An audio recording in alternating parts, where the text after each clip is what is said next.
جی next question ہے، اگر کوئی عورت پلکنگ نہ کرے لیکن آئی بروز کو شیپ دینے کے لیے سائڈ کے بالوں کو سکن کے رنگ کی طرح ڈائی کر لے تو کیا یہ حلال ہے؟ یہ تو حلال ہی ہے جی، اس کی تو کوئی ممانعت نہیں ہے۔ دیکھیں جس چیز کی ممانعت ہے حرام کا فتویٰ اسی پہ لگے گا جس کو شریعت نے حرام قرار دیا۔ وہ صحیح بخاری اور صحیح مسلم کی متفق علیہ حدیث ہے کہ سیدنا عبداللہ ابن مسعود رضی اللہ تعالیٰ عنہ کہتے ہیں کہ اللہ تعالیٰ نے لعنت فرمائی ہے ایسی عورتوں پر جو گندواتی ہیں یعنی ٹیٹو بناتی ہیں، یعنی جسم میں کھدائی کرا کے سیاہی ڈال کے نشان بنانا، جس طرح کئی فٹ بالرز نے بنائے ہوتے ہیں اور افریقن لوگوں نے، آپ نے دیکھا نا، انہوں نے ٹیٹو بنائے ہوتے ہیں۔ یہاں پہ بھی لوگ یہاں پہ بنوا لیتے ہیں ٹیٹو اس طریقے سے۔ اور دوسری چیز فرمائی، ان عورتوں پہ لعنت ہے جو چہرے کے بال اکھاڑتی ہیں۔ ظاہر ہے اب چہرے میں ایک ہی بال ہیں جو عورت اکھاڑے گی تو لعنت ہے، اور وہ یہی والے بال ہیں، کیونکہ یہ بال اور یہ بال تو اس کے اگتے نہیں ہیں، اور اگر یہ بال اگ آئیں تو اس میں عورت پہ واجب ہے کہ یہ بال اکھاڑے گی، اس میں پھر دوسری حدیث اپلائی ہو جائے گی۔ بخاری اور مسلم میں حدیث ہے، ان عورتوں پہ لعنت جو مردوں کی مشابہت کرتی ہیں، اور ان مردوں پہ لعنت جو عورتوں کی مشابہت کرتے ہیں۔ تو چونکہ عورت کی اب داڑھی نہیں ہوتی، تو اگر اس کی داڑھی نکل آئے تو اب اس کے لیے ضروری ہے کہ اس کو اکھاڑے، یا اس کے لیے ایسی کریم استعمال کرے کہ وہ بال جھڑ جائیں تاکہ اس کی مردوں سے مشابہت نہ ہو۔ اور اسی میں امپلائڈ ہے کہ مرد نے داڑھی رکھنی ہے تاکہ اس کی عورتوں سے مشابہت نہ ہو، لباس میں بھی، گیٹ اپ میں بھی، ہر لحاظ سے۔ تو دوسری وہ عورت جو چہرے کے بال اکھاڑتی ہے، اور تیسری وہ عورت جو دانتوں میں گیپ بنواتی ہے خوبصورت دکھنے کے لیے، یعنی نبی اسلام کے مبارک زمانے میں یہ سارے معاملات چلتے تھے۔ یہ حدیث عبداللہ ابن مسعود نے بیان کی، بخاری مسلم دونوں میں آتا ہے۔ تو ایک عورت ان کے پاس حاضر ہوئی، اس نے کہا کہ میں نے سنا ہے کہ آپ یہ کہتے ہیں کہ اللہ نے لعنت فرمائی ہے ایسی عورتوں کے اوپر، تو میں نے تو پورا قرآن پڑھا ہے، مجھے تو کہیں نہیں ملا یہ چیز۔ ہائے ہائے ہائے ہائے، سر وہ پاکستانی عورت نہیں سی نا عاشق رسول، جو نہ دی عاشق رسول، نہ قرآن پڑھا نہ حدیث پڑھا، عاشق رسول۔ اس نے واقعی قرآن پڑھا تھا، اس کا بہت بڑا کلیم تھا۔ ہمارے تو حکمرانوں کا یہ حال ہے کہ قرآن کو حدیث کہہ کے، حدیث کو قرآن کہہ کے بیان کر رہے ہوتے ہیں، اور کئی چیزیں قرآن حدیث میں ہوتی نہیں ہیں اور وہ کہتے ہیں اللہ نے فرمایا ہے۔ ٹھیک ہے، میں آپ کو سائملٹینیس کنٹراسٹ بتا رہا ہوں۔ اور اس عورت نے آ کے صحابی کو کہا کہ جی میں نے قرآن پورا پڑھا، اس میں تو کہیں نہیں لکھا ہوا۔ تو انہوں نے فرمایا تم نے قرآن غور سے نہیں پڑھا، قرآن میں کیا تم نے یہ آیت نہیں پڑھی، وما آتاکم الرسول فخذوہ وما نہاکم عنہ فانتہوا، جو رسول اللہ دیں وہ لے لو، اور جس سے رسول اللہ صلی اللہ علیہ وسلم روک دیں اس سے رک جاؤ۔ حالانکہ یہ آیت تعویل خاص کے اعتبار سے مال غنیمت کے بارے میں تھی، لیکن سیدنا عبداللہ بن مسعود رضی اللہ تعالیٰ نے اسے جنرلائز کیا۔ تو انہوں نے کہا یہ آیت پڑھی ہے نا، تو میں نے رسول اللہ صلی اللہ علیہ وسلم سے خود سنا ہے کہ ان عورتوں پہ لعنت جو یہ تین کام کرتی ہیں، تو گویا اللہ ہی نے لعنت کی ہے نا۔ جب رسول اللہ صلی اللہ علیہ وسلم کوئی بات دے رہے ہیں، وہ اپنی مرضی سے تو نہیں دے رہے، نبی شریعت ساز تو نہیں ہوتا، شریعت تو اللہ کی بنائی ہوتی ہے، نبی تو اللہ کے اذن سے وہ شریعت پبلک تک پہنچا رہا ہوتا ہے۔ تو اس عورت نے آگے سے کہا کہ آپ کی بیوی بھی یہی کرتی ہے۔ یہ آخری حال ہوتا ہے نا کسی کے بارے میں، پرسنل اٹیک۔ تو آج بھی اگر کوئی آپ پہ پرسنل اٹیک کرے تو غصے نہ ہوا کرے، کرنے دیں، کیا فرق پڑتا ہے؟ صحابہ کرام پہ بھی لوگوں نے کیا، اور نیکوکار لوگوں نے کیا، یہ نیکوکاری تھی نا عورت۔ تو انہوں نے آگے سے کوئی غصہ نہیں کھایا، انہوں نے کہا جاؤ اندر میری بیوی کو دیکھ لو جا کے۔ انہوں نے کہا تمہاری بیوی بھی ایسے ہی کرتی ہے نا، یعنی وہ بھی پلکنگ کرتی ہے۔ تو وہ اندر گئیں وہ، اور واپس آئیں تو شرمندہ تھی، انہوں نے کہا نہیں آپ کی بیوی ایسا نہیں کرتی۔ پھر عبداللہ ابن مسعود نے ایک جملہ بولا، انہوں نے کہا کہ اگر ایسا کرتی ہوتی پھر وہ ابن مسعود کی بیوی نہ ہوتی۔ ٹھیک ہے، ابن مسعود تو رسول اللہ کا ماننے والا ہے، اس کے ساتھ ایسی عورت رہ سکتی ہے جو رسول اللہ کی باغی ہو، وہ پھر میری بیوی نہ ہوتی۔ تو یہ یعنی صحابہ کرام فوراً ان کا ایک ایٹیچیوڈ تھا اس حوالے سے۔ تو اگر کوئی عورت پلکنگ نہیں کرواتی، صرف سائڈ کے بالوں کو بلیچ کرتی ہے ہلکا ہلکا سکن کلر کے تاکہ وہ صحیح نظر آئیں، اور یہ لوگوں کو دکھانے کے لیے نہیں، اپنے خاوند کے لیے، اس میں یہ چیز بھی ضروری ہے، تو شاید ویسے ہی وہ چھوڑ دیں، لوگوں کے لیے کر رہے ہوتے ہیں۔ اللہ ماشاء اللہ. باقی یہ ڈاکٹر فرد ہاشمی صاحبہ کا جو موقف ہے میں ان کی بڑی عزت کرتا ہوں. میں انہیں ون وومن آرمی کہتا ہوں. ایک اکیلی عورت نے تل پٹ کر دی ہے ہر چیز. شیطان کے خلاف ایک مجاہدہ ہیں. ان کی جو اسٹوڈنٹس ہیں ان میں زیادہ تر یہ ایشو آیا ہوا ہے پلکنگ والا. انہوں نے کہیں ایک بات کی کہ اگر کسی کے بہت زیادہ یعنی بھویں چوڑی ہو جائیں تو وہ کر سکتی ہے کیونکہ وہ نیچر سے ہٹی ہوئی ہیں. اصل میں تو اسلام میں تخلیق بگاڑنے کی ممانعت ہے نا, جو اس حدیث میں بھی آیا نا, جو عبداللہ ابن مسعود علی, اس میں یہ بھی الفاظ ہیں کہ یہ تخلیق بگاڑتی ہیں, جو ٹیٹو بنوائیں یا یہ کریں یا یہ اکھاڑیں.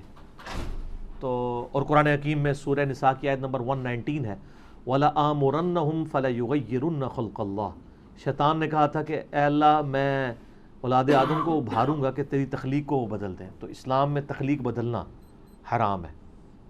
اسی کے تحت داڑھی مڑانا حرام ہے نا. اللہ نے مرد کی اگائی ہے, عورت کی نہیں اگائی. تو البتہ کچھ چیزیں تخلیق بگاڑنے میں ہی فطرت ہے, جیسا کہ زیر ناف بال یا بغلوں کے بال یا ناخنوں کا کاٹنا. اب یہ اللہ کی تخلیق کو آپ بگاڑ رہے ہیں, لیکن یہ فطرت ہے. یہاں پہ اس کو بگاڑنا فطرت ہے, ختنہ کروانا بگاڑنا ہے, لیکن وہ فطرت ہے. اس کا حکم علیحدہ سے آ چکا ہے. اور بخاری مسلم میں حدیث ہے کہ فطرت میں جو ہے وہ 5 چیزیں داخل ہیں. مونچھوں کا پس کرنا, ناخنوں کا کاٹنا, زیر ناف بال اور بغلوں کے بال جو ہے ان کو کاٹنا اور خطرہ کرنا. وہ ایک الگ سے ایک مسئلہ ہے. لیکن یہاں پہ جو مسئلہ ہے نا کہ اگر کوئی بلیچ کروا لیتا ہے وہ تو بالکل ٹھیک ہے, اس کو اکھاڑے نا. تو وہ میں فرد ہاشمی صاحبہ کا بتا رہا تھا کہ انہوں نے اس طرح کو بات کی کہ بہت چوڑے ہوں تو وہ کاٹ لیں تو خیر ہے. اب وہ اس کا نتیجہ یہ نکلا ہے کہ جو ہمیں خبر ہے فزیکلی کہ وہاں پہ ساروں نے ہی سمجھ لیے کہ ہمارے چوڑے ہی ہو گئے ہیں. ورنہ تو ہونا چاہیے آپ گوروں والا ایک طریقہ اڈاپٹ کریں کہ آپ کہیں جی ہم نے 1000 عورتوں کے اوپر فزیکلی یہ پرفارم کیا ایکسپیریمنٹ کہ عورت کے جو بھووں کی آئی بروز کی چوڑائی اتنی اور اتنی موٹائی ہونی چاہیے, تو یہ ہمیں ایک سٹینڈرڈ ملا ہے, اس سے جس کا ہٹے وہ آگے پیچھے کر سکتا ہے. ہر کسی کو یہی نظر آ رہا ہے. اور عجیب جو ہے وہ جننیاں بنی ہوئی ہوتی ہیں, ٹھیک ہے نا, خام خواہ. اور پھر یہ بھی لوگوں نے دماغ میں ڈال دیا کہ جس نے ایک بار کر دیا ہے تو وہ پتہ نہیں اب دوبارہ نہیں. میری وائف تو شادی سے پہلے نہیں کرتی تھی, ایک آدھ دفعہ اس کی سہیلیوں نے زبردستی اس کے ساتھ یہ معاملہ کیا, تو شادی کے بعد آج 14 سال ہو گئے, کچھ کوئی فرق نہیں پڑتا. ایویں خام خواہ یعنی لوگوں کے دماغ میں ڈالا ہوا ہے. تو وہ بلیچ کر لیں اس سے بہتر ہے. بلیچ کرنے میں کیا ہوتا ہے کہ صرف وہ کلر چینج ہوتا ہے اسکن والا, بال ادھر ہی موجود ہوتے ہیں لیکن دیکھنے میں نظر نہیں آ رہے ہوتے. تو یہ بھی یعنی ایک آئی بروز کو شیپ دینے کا ایک طریقہ ہے, لیکن یہ جائز طریقہ ہے کیونکہ اس میں آپ بال اکھاڑ کوئی نہیں دیں. تو لہٰذا شریعت کا جو فتویٰ ہے نا وہ اس سے اٹھ جائے گا.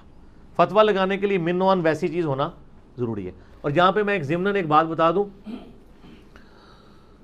صحیح بخاری اور صحیح مسلم میں حدیث ہے کہ نبی صلی اللہ علیہ وآلہ وسلم نے بالوں کی جو چٹیا ہے نا, یعنی اس میں پرانگدہ, بالوں کا پرانگدہ کرنے سے بھی منع فرمایا ہے. یعنی کوئی عورت بالوں کا پرانگدہ نہیں کر سکتی. جو چٹیاں بناتے ہیں نا تو عموماً ہماری عورتیں تو جو بوڑھی عورتیں ہیں وہی استعمال کرتی ہیں. یعنی انہوں نے وہ اون کا یا وہ دھاگے کی بنی ہوئی ایک چٹیا ہے وہ ساتھ جوڑ لیتے ہیں, وہ تو بالکل جائز ہے. لیکن عورت کے بالوں میں عورت دوسری عورت کے بالوں کا کرنا یہ حرام ہے. یہ چونکہ اکثر لوگ مسئلہ پوچھتے ہیں تو میں ضمناً بتا دیا کہ جس پرانگدے کی ممانعت آئی ہے احادیث میں وہ بالوں کا ہے. بلکہ صحیح مسلم حدیث ہے کہ حضرت معاویہ رضی اللہ تعالیٰ عنہ جب شام سے مدینہ شریف آئے تو انہوں نے ایک خطبہ دیا, اس میں انہوں نے ایک بہت بڑی چٹیا اپنے ہاتھ میں اٹھائی تھی. انہوں نے کہا کہ لوگوں تمہارے علماء کدھر چلے گئے ہیں, کیا رسول اللہ صلی اللہ علیہ وسلم نے ان چیزوں سے منع نہیں کیا تھا؟ اور میں دیکھ رہا ہوں کہ تم لوگ یہاں پہ مدینہ شریف کے اندر یعنی باقاعدہ اس کو یعنی یوز کیا جا رہا ہے. تو یہ باقاعدہ انہوں نے اس کو کنڈیم کیا کہ نبی علیہ السلام نے اس چیز کی ممانعت فرمائی ہے. البتہ جو عام پرانگدے ہیں وہ بالکل درست ہیں. اسی طریقے سے اگر کسی کے بالکل سر کے بال ختم ہو گئے ہیں مرد کے, اور سر کے اوپر وہ وگ لگانا چاہتا ہے بشرطے کہ وہ دھوکہ دے کے کوئی رشتہ نہ کرنا چاہ رہا ہو اس کی وجہ سے, تو وگ لگانے کی بھی اجازت ہے. اور جو پرماننٹلی فکسڈ وگیں ہیں ان میں آپ کو وضو کرنے کے لیے, غسل کرنے کے لیے اس کو اتارنے کی بھی ضرورت کوئی نہیں ہے کہ آپ کہیں کہ میں اتاروں گا. اس طریقے سے اب تو خیر اس سے بھی اچھی چیز آ گئی ہے, یعنی ہیئر ٹرانسپلانٹ والا مسئلہ ہے, وہ تو ویسے ہی ٹھیک ہے, وہ آپ کے اوریجنل بال ہیں وہ لگا دیے جاتے ہیں, اس میں تو ویسے کوئی ایشو نہیں ہے. تو یہ میں نے ساتھ ساتھ کچھ مسائل تھے جو اس سے ریلیٹڈ وہ میں نے بتا دیے تاکہ ایشو اس حوالے سے ریزالو ہو جائے. لوگ پوچھتے رہتے ہیں سوال اکثر, میری کوشش ہوتی ہے جو اس سے ریلیٹڈ چیزیں وہ ساتھ ساتھ بیان کر دی جائیں تاکہ کوئی مسئلہ نہ ہو. ٹھیک ہو گیا. علی بھائی اسی میں ضمن سوال ہے، عورت یا مرد کے لیے ہاتھوں یا ٹانگوں سے بال ریموو کرنا کیا یہ بھی جائز ہے؟ اس کی کوئی حرمت اس طریقے سے تو آئی نہیں ہے کہ کوئی کہے کہ ہاتھ اور بال یعنی پاؤں کے بال ریموو کرنے کی کوئی ممانعت ہو، لیکن اس کے ہم میڈیکلی تو نقصانات ہی دیکھ رہے ہیں. وہ ایک بار کرتے ہیں پھر بار بار ان کو مصیبت سے گزرنا پڑتا ہے. اور مجھے بتائیں یہ ٹانگیں جو ہیں اس طریقے سے بال ریموو کر کے اس میں سے کیا نکالنا ہے کسی نے؟ یہ ٹانگوں کے بال ریموو کر کے ان عورتوں نے پھر ٹخنوں سے اوپر شلواریں کرنا شروع کر دی تھی اپنی وہ نمائش کرنے کے لیے. تو اس طریقے سے ہاف سلیپ پہننا شروع کر دی لوگوں کے دکھانے کے لیے وہ کر رہی ہوتی ہے نا. اگر وہ کہتا ہے خامدوں کے لیے کر رہی، خامد ہی عورتیں گال کوئی نہیں مننی ہے. ٹھیک ہے. اور مجھے حدیث یاد آ گئی، بخاری مسلم میں حدیث ہے، نبی صلی اللہ علیہ وآلہ وسلم نے فرمایا کہ مجھے اللہ تعالیٰ نے جہنم دکھائی تو میں نے اپنی امت کی عورتوں کی اکثریت جہنم میں دیکھی. استغفر اللہ، اللہم اجرنا من النار، آمین. تو اس لیے کہ یہ ناشکری ہیں. تو صحابہ نے کہا علیہم رضوان کہ یہ اللہ کی ناشکری کرتی ہیں؟ ان کا نہیں، اللہ کی نہیں کرتی، اپنے خامدوں کی کرتی ہیں. اور نبی اسلام نے اس کے اوپر جو جملہ ارشاد فرمایا بڑا زبردست ہے. آپ فرمایا ان عورتوں کا یہ حال ہے اگر پوری زندگی ان کا مرد ان کے ساتھ حسن سلوک کرتا رہے اور کبھی کوئی مسئلہ چھوٹا سا بھی مس ہینڈل ہو جائے تو یہ کہتی ہیں جب سے تیرے پاس آئی ہوں میں نے سکھ کا ایک دن بھی نہیں دیکھا. یہ نبی اسلام نے ارشاد فرمایا اور بخاری مسلم دونوں میں یہ حدیث ہے. تو اچھا یہ حدیث آپ یاد رکھیں، آپ کو بڑا مزہ آئے گا. میری بیوی جب میرے ساتھ لڑ رہی ہوتی ہے تو میں فوراً یہ حدیث یاد کرتا ہوں اور مسکراتا ہوں. تو وہ پوچھتی ہے کیوں؟ میں نے کہا مجھے وہ نبی اسلام کی بات یاد آ گئی. آپ نے فرمایا تھا کہ یہ عورتیں ایسے ہی کہتی ہیں کہ سکھ کا ایک دن بھی نہیں گزارا. تو بالکل وہ نظر آ رہا ہے. تو جب آپ یہ بات کرتے ہیں نا تو اگلے بندے کا غصہ ویسے ہی ٹھنڈا ہو جاتا ہے اگر وہ مسلمان ہے تو. ٹھیک ہے. تو اس حوالے سے یعنی ان چیزوں کو بھی دیکھنے کی ضرورت ہے. تو آپ کی بات کا جواب اس میں کور ہو گیا؟ جی جی جی ٹھیک ہو گیا. جی. اچھا اذان عصر کا وقفہ کر لیتے ہیں انشاءاللہ، باقی اذان عصر کے وقفے کے بعد انشاءاللہ.